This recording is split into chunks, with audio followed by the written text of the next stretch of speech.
अध्याय रोग निवृत्ति तथा निर्भयता के लिए करना चाहिए। ओम नमः चंडिकाय। श्री गणेशाय नमः। देवी बोली, देवताओं, जो पुरुष एकाग्रचित्त होकर इस स्त्रोत्र से मेरी स्तुति करेगा उसकी सभी बाधाएं मैं निश्चय ही दूर कर दूंगी, और जो मधुकैटभ का नाश, महिषासुर का वध तथा शुंभ निशुंभ के संहार तथा आदि प्रसंगों का पाठ करेंगे तथा अष्टमी, चतुर्दशी और नवमी को एकाग्र मन से भक्ति पूर्वक मैं मेरे उन उत्तम चरित्रों का महात्म्य सुनेंगे, उन्हें किसी प्रकार का अनिष्ट छू नहीं सकेगा और न पापों से उत्पन्न आपत्तियां उन्हें दुखित कर सकेंगी, न दरिद्रता प्राप्त होगी, न परिजनों के वियोग का दुख ही सहना पड़ेगा।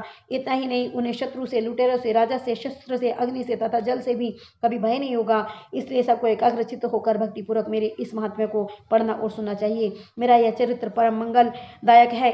महामारी से उत्पन्न हुए सभी उपद्रव तथा तीनों तापों को मेरा यह महात्म्य शांत कर देता है।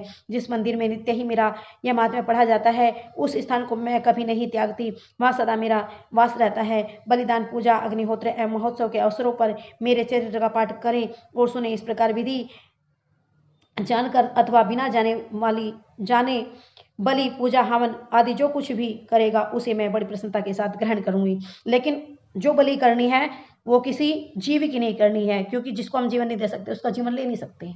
इसलिए बलि देनी चाहिए, अपने बुराइयों की बलि दे लो, या अच्छी अच्छी चीज़ है, सामग्री है, ये है, उस यज्ञ कर लो, उसमें बलि दो, स्वाहा सुधा, इस तरह के शब्दों से, तो ये बलि है, इसी को स्वीकार किया जाता है, क्योंकि देवी वैष्णवी है और वैष्णवी में सब शुद्ध शुद्ध सात्विकता है।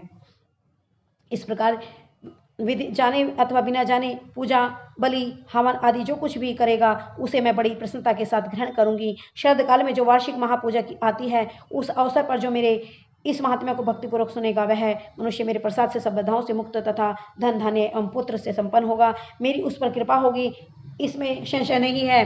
मेरे इस महात्म्य का शुभ उत्पत्तियों तथा युद्ध में किए गए मेरे महापराक्रमों को सुनकर मनुष्य निर्भय हो जाता है, उसके शत्रुओं का नाश हो जाता है और उसका सब प्रकार से कल्याण हो जाता है तथा उसका कुल सुखी रहता है। सर्वत्र शांति कर्म से, बुरे स्वप्न दिखाई देने से तथा ग्रह जनित भयंकर पीड़ा उपस्थित होने पर मेरा यह महात्म्य सुनना चाहिए। इससे सभी विघ्न तथा भयंकर ग्रह बाधाएं शांत हो जाती हैं और मनुष्य द्वारा देखा हुआ बुरा स्वप्न शुभ स्वप्न में बदल जाता है। ग्रहों द्वारा पीड़ित बालकों के लिए यह महात्म्य शांतिदायक है। मनुष्यों के संगठन में फूट हो जाने पर यह महात्म्य मित्रता करने वाला होता है। यह महात्म्य दुष्ट जनों के बल का नाश करने वाला होता है।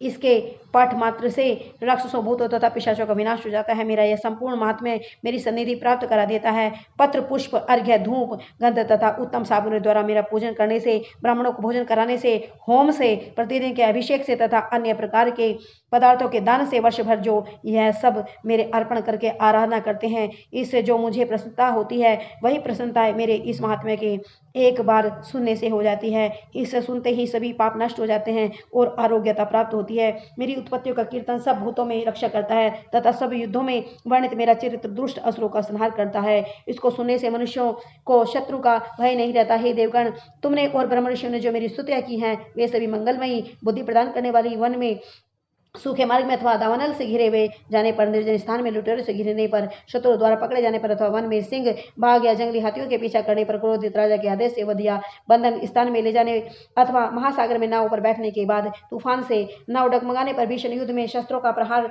तथा वेदनाग्रस्त होने पर, अनेक बाधाएं आने पर जो मेरे इस चरित्र का स्मरण करता है वह संकट से मुक्त हो जाता है। मेरे प्रभाव से सिंह आदि हिंसक जंतु, लुटेरे और शत्रु आदि मेरे चरित्र का स्मरण करने वाले पुरुष से दूर भागते हैं।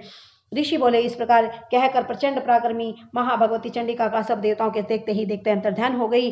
फिर सभी देवता शत्रुओं के मारे जाने से निर्भय होकर पूर्व की भांति यज्ञ का उपभोग करते हुए अपने अपने अधिकार का बल पालन करने लगे। संसार का संहार करने वाले महाभयंकर अतुल पराक्रमी नीच देव शत्रु शुंभ तथा महाबली शुंभ के युद्ध में देवी द्वारा मारे जाने पर शेष दैत्य पातालोक में चले गए। हे राजन, इस प्रकार भगवती अंबिका नित्य स्वरूपा देवी बार बार प्रकट होकर जगत की रक्षा किया करती हैं। वे ही इस विश्व को मोहित किया करती हैं और वे ही जगत को पैदा करती है तथा वे ही प्रार्थना किए जाने पर, संतुष्ट हो जाने पर विज्ञान एवं समृद्धि प्रदान करती हैं। वे राजन, महाप्रलय काल में महामारी रूप से ये ही देवी संपूर्ण ब्रह्मांड को व्याप्त हो जाती हैं।